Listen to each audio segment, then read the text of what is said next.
under fire around the country following George Floyd's death, which was caused by 4 Minneapolis police officers. But the president of the New York Police Benevolence Association says he's had enough of cops collectively getting vilified. Here's part of his passionate speech. Everybody's trying to shame us. The legislators, the press, everybody's trying to shame us into being embarrassed about our profession. Well, you know what? This isn't stained by someone in Minneapolis. It's still got a shine on it. And so do theirs. So do theirs. Stop treating us like animals and thugs and start treating us with some respect. He had a large round of applause after saying all of that. And our next guest says that the numbers show that cops are not disproportionately killing African Americans in his column titled "The Truth Behind Police Killings." Joining us now is political strategist for Bill Clinton and Newsmax analyst Dick Morris. Dick, good to see you again. Good to be here, Lindsay.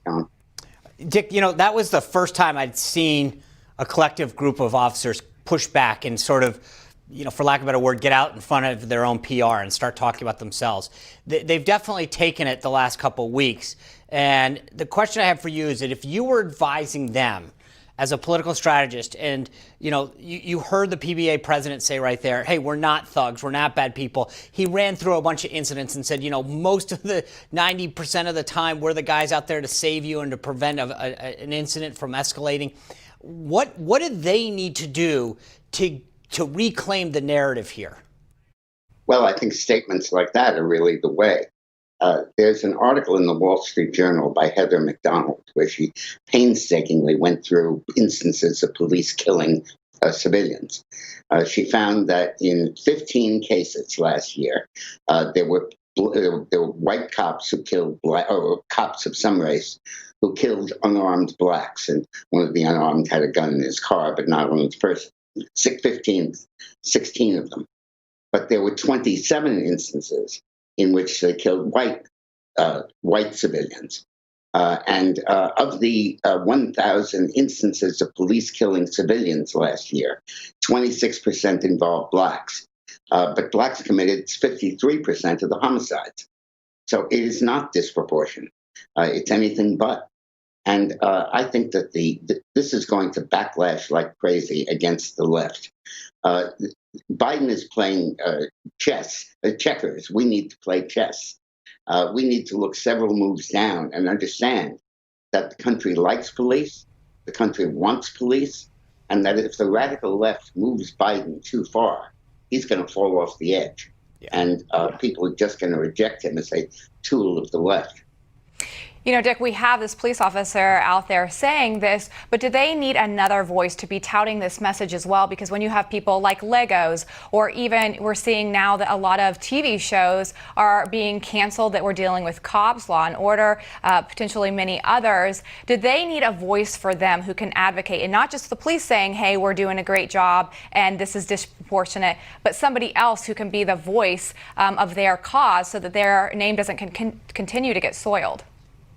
Well, I think Donald Trump is doing a pretty good job of that, and I think that he'll continue to do it. I think that the point is that the media is entirely into its own firestorm, just like they were with the Russia hoax, just like they were with Ukraine impeachment. But the public looks on, and the public does not side with them on this. It's a bridge too far for the left. And I believe that what's going to happen here is that demands will escalate into reparations, into defunding, into disarming. One particular proposal is particularly pernicious, would make individual cops liable for damage lawsuits based on what they do while they're on duty. Be horrible. And I think that when the public comes to understand that, they'll side heavily with the police. Oh, yeah. I mean, Dick, here's the thing. I mean, the next time you have a problem, you call 911, you don't want a social worker showing up to de-escalate the situation. The issue that's interesting to me is that I think you're absolutely right. There's no way that this works out because people at the end of the day recognize that when things go boom in the night, they're calling somebody that they want with a badge and a gun to protect them. And most communities are safer because of this. But the thing that I find so fascinating was how quick the narrative got out of control. Every one of those cops denounced what this cop and what those cops did in Minneapolis, and yet it got spun out of control, so now it's on every cop. I mean, the police chief in Minneapolis is black himself. A lot of these police forces have a heavy minority population, and yet somehow it's gone from being police problems to now a race issue as well. I think you're right. The metaphor that I think is useful here is that the Democratic Party right now is whitewater rafting.